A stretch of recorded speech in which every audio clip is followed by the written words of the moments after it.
तुला जास्त शहाणपणा आला काय हा? माझ्या वहिनीला आणि माझ्या भावाला वाकडं बोलतेस. आजपासून एक नियम चालू, उद्यापासून पहाटे 5 वाजता उठायचा आणि मला गरम गरम चहा द्यायचा. आणि लक्षात ठेव, माझ्या वहिनीला कॉफी लागते. आणि भावाकडे बघ नीट, 22 किलो वजन राहील नाही त्याला मस्त काजू बदाम घालून ज्यूस द्यायचा. आणि लहान असला म्हणून काय झाला, त्याला अजिबात उलट बोलायचं नाही. नियम म्हणजे नियम, आला का लक्षात? आता आधी वर तोंड करून काय बघलेस?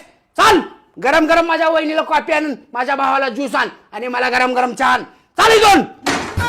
शहाणपणा करते, नाटक लावले आ उगाच. वा भाऊजी वा. मग घाबरतो वाटलं काय? मस्त भाऊजी, असंच तिला माझ्या बोटावर नाचवत राहावा. मग वहिनी तुम्हाला तिला घाबरतो वाटलं काय? मी अजिबात घाबरत नसतो. पण वहिनी एक माझं काम होतं तुमच्याकडे. बोला की भाऊजी. मला कपडे घ्यायचे, 2000 रुपये पाहिजे होते. अहो मी असताना तुम्ही कशाला टेन्शन घेताय? हो पैसे द्या. माझा भाऊ पैसेवाला, मला माहित आहे. 2 नको 3 द्या. असली वहिनी सगळ्याला मिळा. धन्यवाद माझं लाडकं भाऊ.